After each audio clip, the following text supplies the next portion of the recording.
Good morning everyone, welcome back to the YouTube channel, and today I'm unveiling this thing which has turned up. So yep, it's true, I've gone from being a complete and utter petrol head, and I still love the Jag. I've gone for an Audi e-tron S-Line. It's the Quattro model, and it's in blue, and yeah, I've just picked it up yesterday. It's currently sitting on Bridgestone, so I guess I'll get to finally try out Bridgestone tires, like I said, and this is sitting on some mammoth wheels. There's 21-inch, 265, 45, 21-inch. A lot of electric cars seem to chew through the tires a lot more, so I got this fully maintained, so I don't have to pay for any tire maintenance on him. And yeah, it's the Audi e-tron 50 Quattro. So initial impressions are, I drove it yesterday and I think it actually drives really well. It's a lot better. I feel like I'm driving a very expensive golf cart. It makes the same whirring sound that you get from a golf car or any other electric vehicle that you may remember from the 80s or 90s. It still has that whirring sound, and I'll show you what I mean what I mean when I get in the car. It's in whatever blue, and you can, it opens up and you can charge it. That's the home charger. Press that again, that closes, and the rapid charging side is on the other side. You can see that will take rapid charging even at home. And yeah, let's get inside the car and check it out. So the first thing you notice is that the ride height is actually quite high, so that's nice. And I also like the feel of the steering wheel. So select user, apply, and you have, each user has their own user profile. I have to enter a PIN to authorize that yep, it's definitely me, and now it's going into my seat setting and everything else. Okay, and at the moment I've got about 59-mile range, which I do not trust.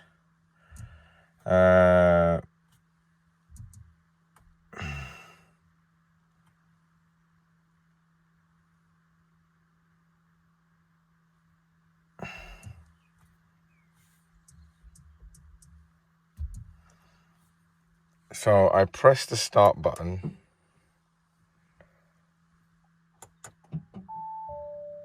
and now I think I'm ready to go. Now you can't really tell when you're ready to go, and this is the first time I'm really driving an electric car, but I'm assuming that now it's in R. It's ready to go. I can see that the reverse cameras come up.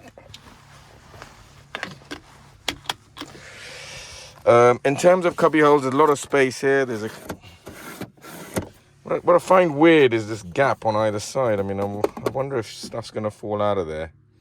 I do quite like this flick. You flick this forward to go into reverse.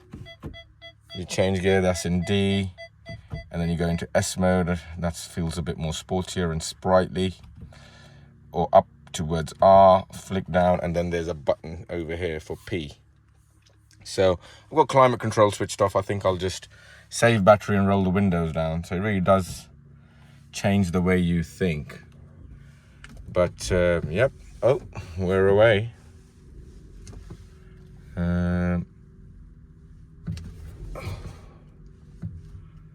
It's a bit weird. You constantly have this humming sound in the background, like a golf cart is going all the time. I must say the camera's pretty clear and it's got the right tech. Right now, I'm going to flick this down. That puts the car into D, and away we go.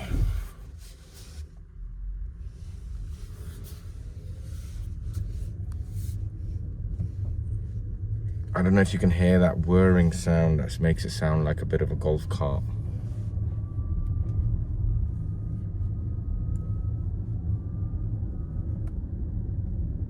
Hear that?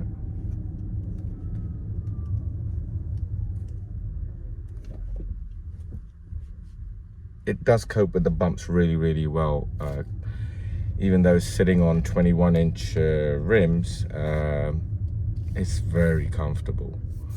And that's really why I got it, because the reviews all said that this car's a very comfortable car. The ride height's the right height for living out in the sticks. So I think it's just a good package all round. I think all electric, nice and high, very comfortable. Will deal with the country lanes a lot better than the BMW 3 Series did, which a review is coming up, and it's not going to be good news. So if you are thinking about buying a 3 Series, latest 3 Series BMW, make sure you watch that review first, because it's a really, really bad car. And I lease cars every 2 years, and I've had a fair few BMWs in my time, but I think this is that BMW 3 Series is possibly, definitely actually, the worst car I've ever leased. So yeah, but this Audi, it feels, back to this Audi, feels really good. Deals with the bumps really well so far. And you know what, surprisingly enough, I thought that driving an electric car would feel different to driving a petrol car, meaning that so I thought that driving an electric car would feel different, like in the way that the power is applied. I thought it would just be very instant, and I'd have to change the way I flex my foot in order to drive an electric car. And this is the first time I am driving an all-electric car, so these really are the first impressions. But I must say, the way it applies the power, like, is quite gradual and really simulates a combustion engine really well in terms of the way it accelerates. It's not that immediate, it's just as gradual as a combustion engine would be. It's not an off or an on, and I really like that. I think I haven't driven many other electric cars to compare with, but I think Audi's e-tron, this car, they've done a really good job of it. I think it just, I cannot, apart from at low speeds, when I'm like just coasting, like, you know, when I've got my foot off the gas and I'm just rolling the car, at that point is when I realize that I'm an electric car, because it's so quiet that I feel like, oh my god, is this car even on? But the wheels are turning, so it's definitely on. And that's the thing that for me feels most weird. But in terms of when you're actually driving the thing, like say at this speed, I'm doing what, 37 miles an hour now, and at this speed it just feels like any other car. I'm quite surprised actually by how natural this car feels, or how similar this car feels to a petrol car. The other thing I must note about this car is how wide it is. Like, normally when I do that, I'm touching the end of my BMW 3 Series. I've got very long arms, like an orangutan, but this car's very wide. Like, the other passenger feels like they're sitting quite far away from you. So if you are looking to get close to your lovely lady, definitely the front seat is going to be quite far apart. And yeah, but I think it's a good thing that that just makes it wider. The car is very wide, and I think that will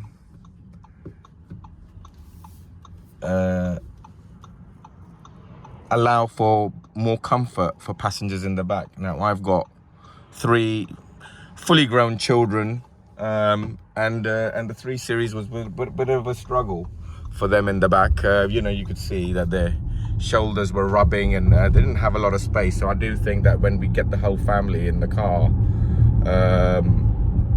it will be a lot more comfortable for them. And I think that was one of the other reasons why I opted for the Audi e-tron versus the other electric cars, that in the comfort reviews, from a comfort perspective, Audi e-tron was pretty much coming out on top against all of its rivals. And I can definitely confirm it's so comfortable. I don't know if it's the tires, bit of tire roar there, I must admit. I don't know if that's down to the tarmac, or it's just Bridgestone that they roar more. But at the moment, there's a fair whack of tire roar.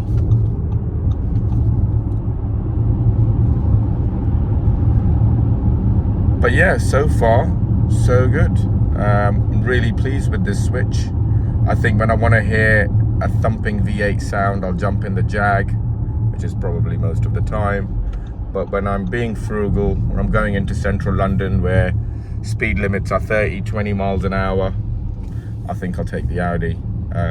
So yeah, I think from that perspective. But the driving experience itself, I really, apart from at low speeds when it whirs like a golf cart, at higher speeds, it's just like driving any other car. And I'm just going to get it charged up. I found a rapid charger near me, and I'm having one installed, so I'll post updates about that as well. But yeah, initial thoughts, Audi e-tron, very good. Well, I've come to the charging point, gone for BP Pulse, and I'm charging the car. You press this button, it opens up, and you put the fast charger on this side, the home trickle chargers on the other side. You can only have one open at a time, and yeah, and this just gives you a reading. I've set up an account on the app, which is cheaper, where you can just tap your contactless and pay for your charge, and it works out at the moment, today's rate on the 17th of May 2023, it's 79 pence per kilowatt. And you can see over here on the screen, that's how quickly it's charging, and that's how much charge I've got. It'd be good, it'd be nice if they had something to tell us how long it's going to take till I'm full, but I'm happy with the speed that I'm getting, even though it says 150. But yeah, I don't think you actually get 150 kilowatt speed. The best I've got is 120 so far, which is about to be broken. Otherwise, generally, even on a 150 watt cable, which is the CCS, which has this down thing as well as this, whereas the old school Cadmio is just that slower charger. So on the faster chargers, you get these, and they're supposed to be 150 kilowatts, but I very rarely, as you can see, I'm only getting 119 at the moment. Last night I got 75, so yeah, let's see how long it takes to charge up. On the inside then, you might intuitively look over here and say, hey, I got 213 miles range. Nope, that's the mileage of the car. The actual range is there, and that is at the moment 55 miles. And I pulled in here, I was at 45 miles. I've been here about 5 minutes, so I don't know, I'm getting, I don't know,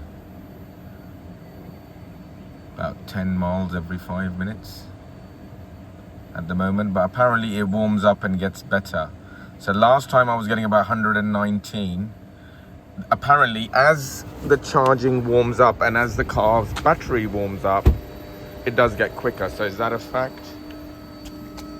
Yep, you can see now it's gone up from 119 to 122. So let's see if as it warms up, I've been charging for 4 minutes.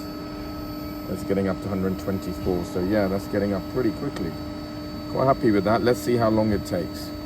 Okay, so I'm about 13 minutes into my charge and it's dropped to 116. Still pretty quick. I'm at 59% now. Okay, so now what the hell is going on? I don't know, but as I'm filling up near the top of my charge, it's been 25 minutes. The charge speed is halved. It's gone down. So as I am filling up and I've got to 86% full, you can see that the charge kilowatts have dropped to 63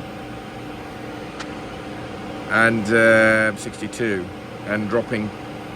So I don't know whether or not what's going on, but I've been charging for 26 minutes and I'm down to 62 watts. So I don't know if I'm going to hang around much longer at this rate. Well, after about got 85%, even though they say that you shouldn't charge it more than 80% the battery, I still went ahead and did 85% because my wife suffers from range anxiety. So, and now I've got it home and I've got this plugged into a trickle charger, and well, that's what I call it, a trickle charger. I think it's about 3 kilowatts an hour or something. It says it's another 3.5 hours to this fully charged. So while it's parked up in the driveway, I'm just going to leave it charging, and it's a lot cheaper if you charge them at home.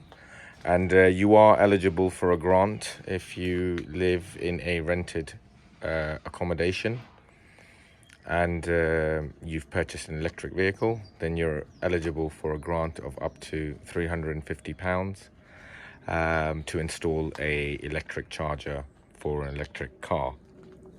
So but overall the cost of an electric charger is £1,000. You may be able to get £350 back, but £1,000 will get you a 7 kilowatt charger, which will effectively double the speed that you're getting out of this cable right now, and that would charge the car completely in about 16 hours. So you could in effect plug it in overnight and wake up the next day and have a decent chunk of charge. And then the way you charge a mobile phone, I suppose, would be a realistic option for you to do that with your car, and you'd never really effectively have to go to a charging point then. So I think that's an investment worth making. That if you pay £1,000, you get £350 back. For £650, you've got an electric charger installed. That gives you 7 kilowatts an hour. So I'm going to do that with a company called PodPoint, and so I'll update you on how that goes. I know you all must be more interested in the Jag, and we will get back to that because there is some new developments and things that have come to light which I shall share with you guys on the channel. But I just wanted to share the yin and the yang, the electric and the V8 beast, what a dichotomy. And I actually like driving them both, but I still love the Jag. I will say though that the Audi is a great drive, great first day. So I've done 100 miles in this car, and I've taken you through what my initial impressions are, what it feels like when I drive it out of a V8 into directly a fully electric car, and what the charging hassle looks like, and what my charging options are. So that's really it, and I'll keep you updated on how I get on with the e-tron from time to time, as well as more updates on the Jag. Thanks a lot for watching.